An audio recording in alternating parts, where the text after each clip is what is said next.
Good morning mga Lodi, dahil long weekends ngayon, i-ride muna tayo papuntang Baguio. Yeah! At ayun na nga mga Lods, nasa Pampanga na kami. Hindi na nga pala ako nakapag-video kanina dahil sobrang dilim, lalo na sa part ng Bulacan.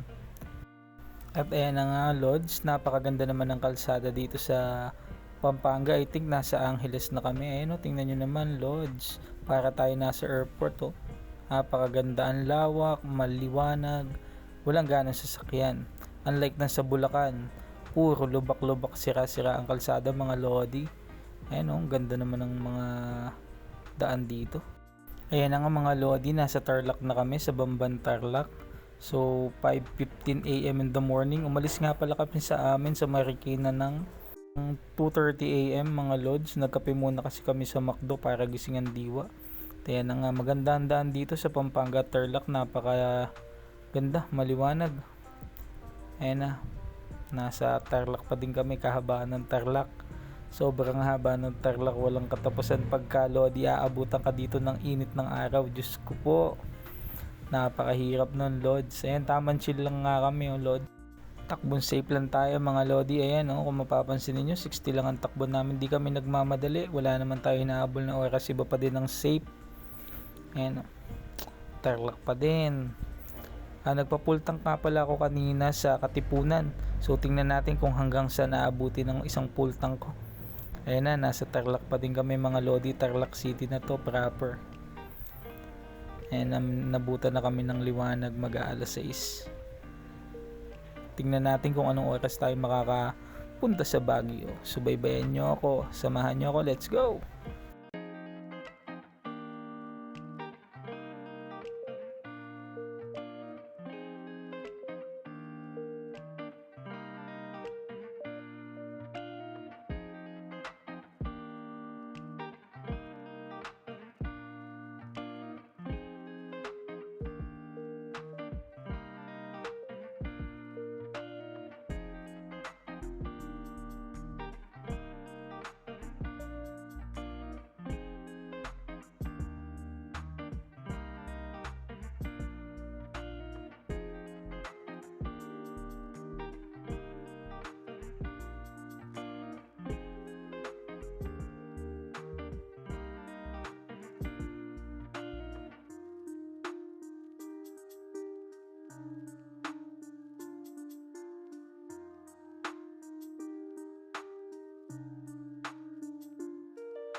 Hinto nga pala muna kami dito Lods. Alam ko Tarlac pa din to at masakit na ang aking puwet, mahapdi na pati ang aking OBR. Ayan, super so good, hindi tayo binibigo ni PCX, napaka smooth ng ride namin.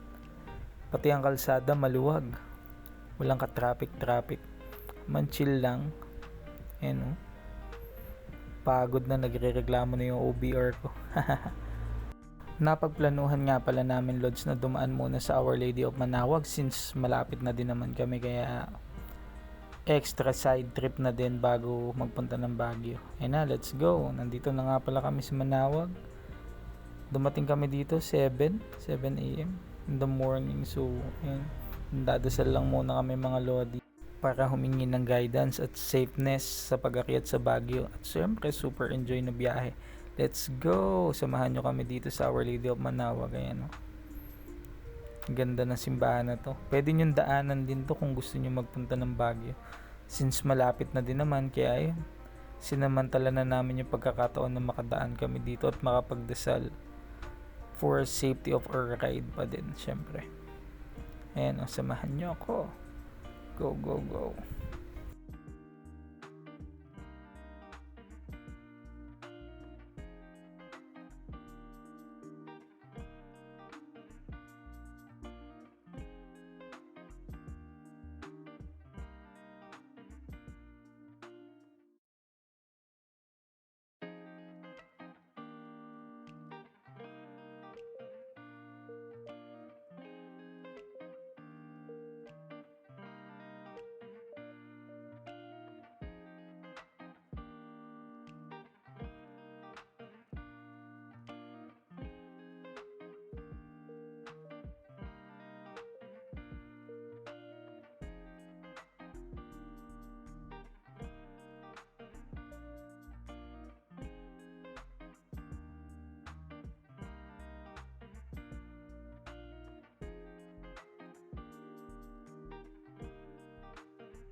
Ayun na nga mga lods, nakalabas na ulit kami ng highway, papunta na kami sa Baguio.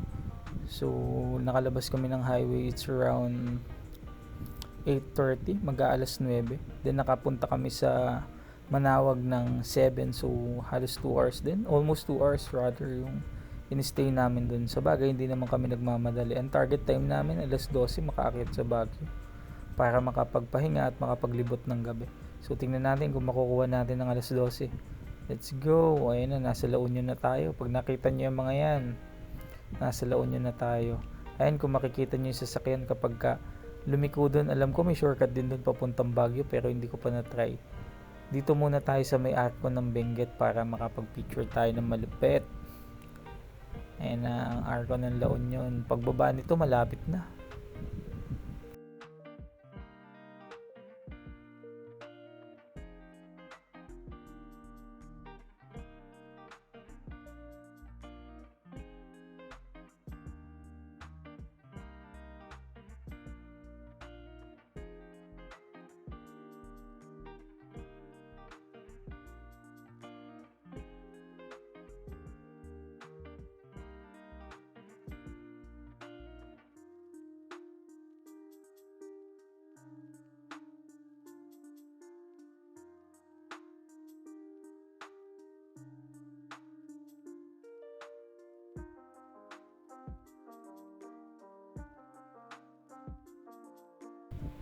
Ayan, kung mapapansin nyo yung two-way na yan, kapag kakumanan kayo dito, ito yung papunta ng Quezon Road, no? Doon sa kaliwa naman, papunta ng Marcos Highway at may daan din papunta ng Ilocos, no? So dito, as of the moment, alam na natin na sarado to based on the advisory sa social media. Alam na natin sarado, but then again, try natin kung mapapapunta tayo hanggang dun sa may arko lang para makapag-picture. So alam na natin na hindi talaga pwedeng dumaan ng mga motorista ngayon dito sa Quezon Road dahil may ginagawa. Madami mga nasirang kalsada daw. So tingnan natin. Ayan na, pinayagan nga pala tayo hanggang dito lang sa arko para makapag-picture lang. Ayan o. Tingnan nyo naman, dati nagbabike lang ako papunta dyan. Ngayon nakamotor tayo. Sana sa susunod nakasasakyan na. Let's go, let's go. You know. Ito nga pala yung mga shots namin. Sheesh! Ayan na, pabalik na. Actually, nandito na kami. Papaakyat na kami ng Marcos Highway. So, in this case, nagpagas na ako ng 200 pesos dun sa Shell. Kasi alam ko sa taas ng Baguio, masyadong mahalang gas dun. But, I think kaya pa nung gas namin kahit di magpagas hanggang sa taas since may 3 bar pa natitira bago ako magpagas eh. So isang full tank, akalain mo yun si PCX, napakalupit. Isang full tank, abot na ng Baguio City pala. From Marikina to Baguio, napakalupit naman nun mga lodi. And so kung mapapansin niyo, kakadaan lang natin dun sa welcome Baguio na sign. Ibig sabihin nasa Baguio City na tayo, no? Wala pa lang tayo sa pinaka-proper but nasa Baguio City na tayo. And then ang time natin is mag-aalas 11 ng umaga. So nakarating tayo dito sa Baguio ng mag-11 at umalis tayo sa atin ng 2:30 AM. So ayun, medyo mahaba-haba din yung biyahe but kaya naman. Makikita mo pa lang yung ganyang klase ng view. That fog. Shee! Ayun no. Medyo ingat lang at madaming mga truck at mga bus. Lalo na kapag traffic, huwag kayong pututok sa kanila kasi syempre nakakatakot mamaya biglang umatras. Lalo na't matatarik ang daan. Yan. Tamang chill lang. Distansya lang tayo sa mga bus. Ayan. Shee.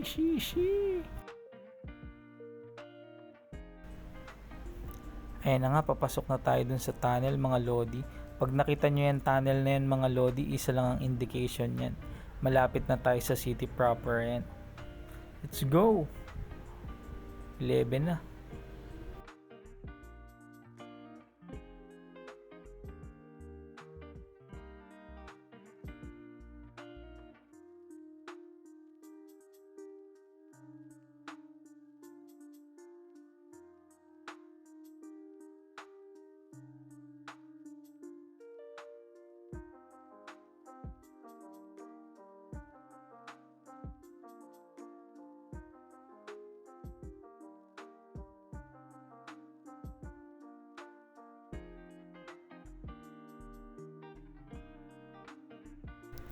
Ayun na Lodi, pag nakita nyo itong tulay na to, matik na yan. Pagbaba niya, city proper na tayo ng Baguio. Ayun na, so ang initial plan namin since 11 AM pa lang naman is pupunta muna kami sa La Trinidad Benguet sa Strawberry Farm, and then dadaanan namin yung Valley of Colors, yung houses. Since 11 pa nga lang naman, and then 2 PM pa yung check-in dun sa hotel, so may 3 hours pa kami para doon na din kami magla-lunch and then makapag-ikot agad. And then mamaya pag alas 2 na papahinga muna sa transient. So samahan nyo ako, let's go, let's go!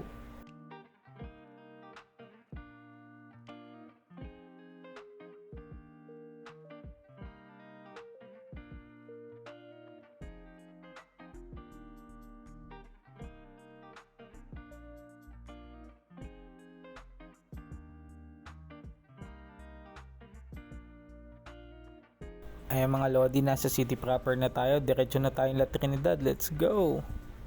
Shee, ang lamig dito. Magbaon kayo ng jacket. Nakakapanibago. Sa Metro Manila, sobrang init dito. Sobrang lamig. Kaso nga lang, since weekends to, hindi ko na napakita. Medyo traffic nga din pala pag paakyat na. Ayan, nandito na nga pala kami sa La Trinidad. Ayan, umorder kami. Tig 150 each. Then, ayan na. Ice cream muna, 50 pesos each. Strawberry and avocado. Ayan na, bago umikot doon sa may pinaka-farm. Unfortunately nga pala, in this case, guys, hindi pa pala season ng strawberry. So, wala pang strawberry picking. Bali, December pa. So, ayan, ikot-ikot lang muna kami. Tingin-tingin ng mga lettuce, gulay, at strawberry kung meron. Yun, no? Picture.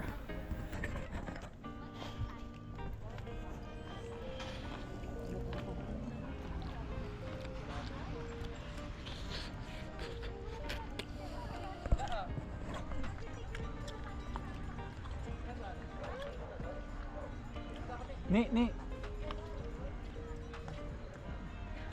Ayaw may video. Taka na dito.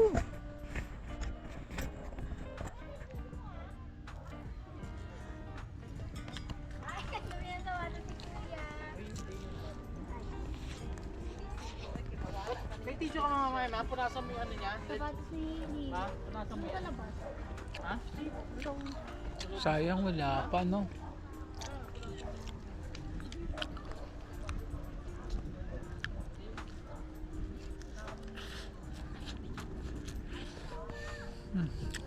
Cream. December pa daw.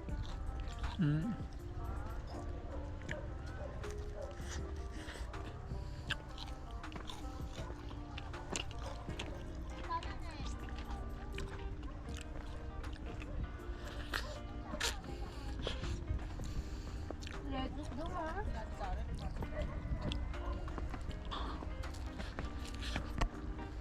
Ang sakap ng lettuce, oh, sa Samgyup. Lettuce Gaming.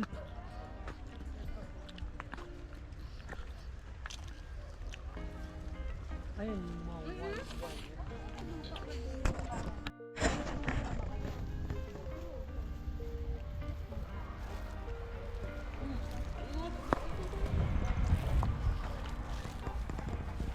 you know, Lettuce Gaming.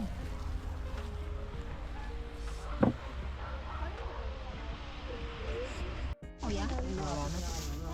Paunahan na lang kanina. Tama na naklas na yan. Meron din pa data. Nasa si Nene. Nene, halika na.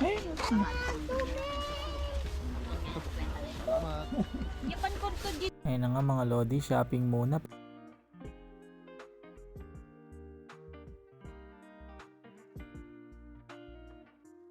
Let's go!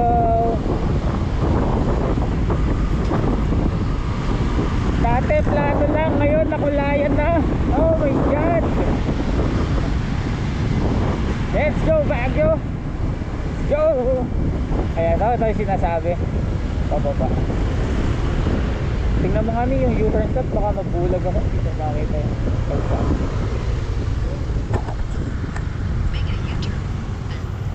Let's go.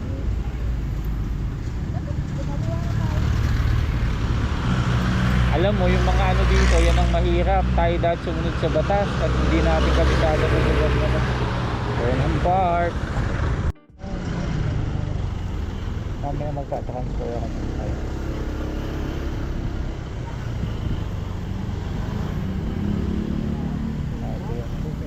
Ay, saan ba yun dito ba? Ay, saan ba yung niliko ang kanina? Doon pa sa unahan. Market. Ang mga lokal dito mababait.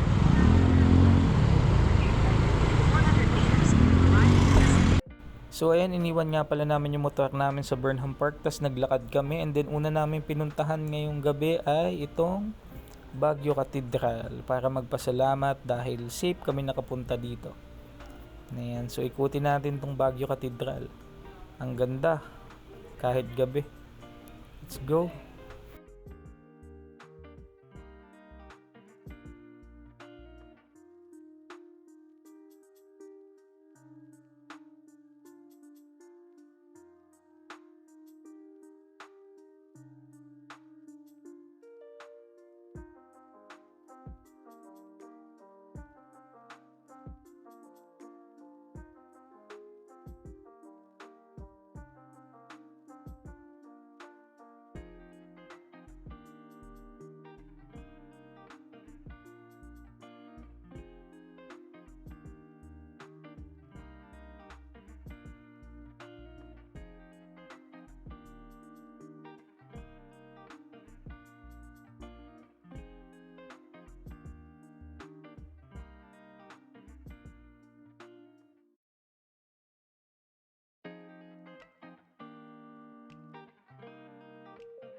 Sinumpiwan lang sa siya.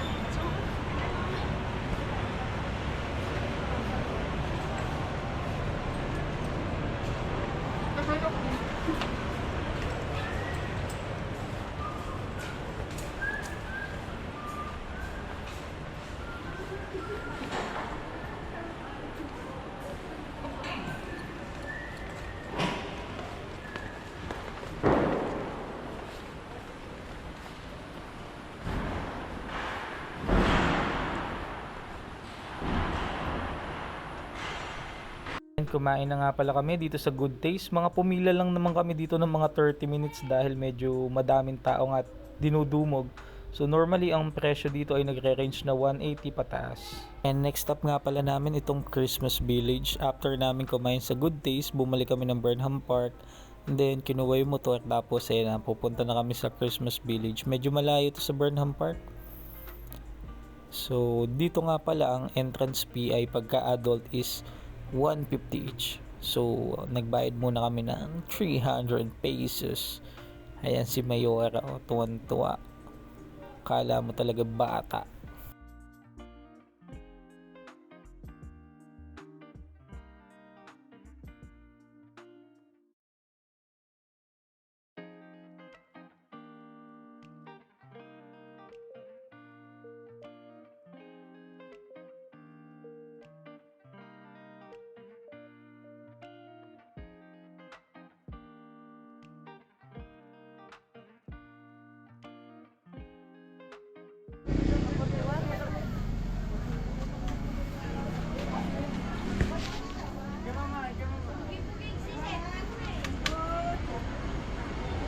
Hindi po.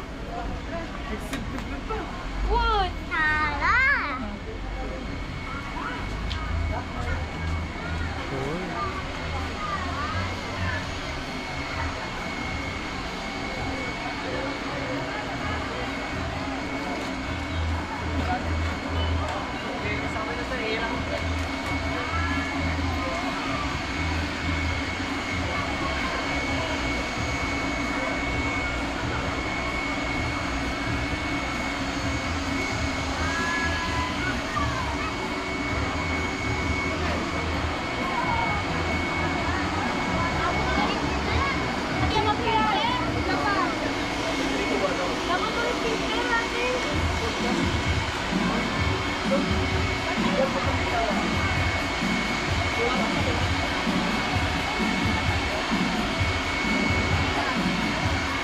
Ikot tayo.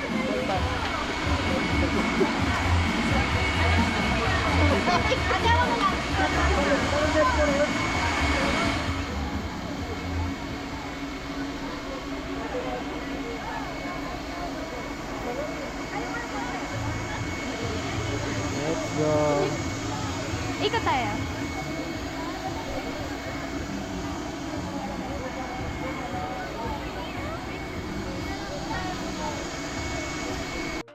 Ayan, may GoPro pa rin. Ikot tayo.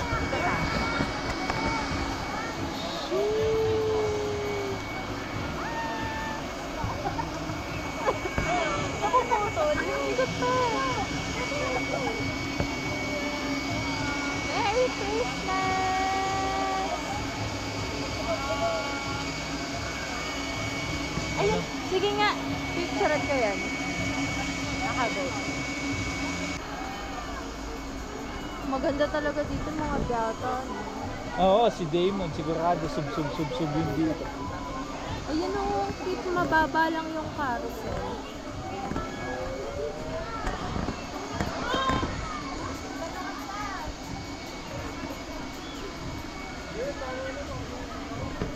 Look at my shoe. Look at my... Ayan, so dito ko na nga pala tatapusin yung video, no? So hindi ko na kasi nakuwanan yung pauwi at madilim din naman hindi makikita. So ililista ko na lang lahat sa description kung ano yung mga nagastos namin at saan kami nagpunta. Babush! Wish!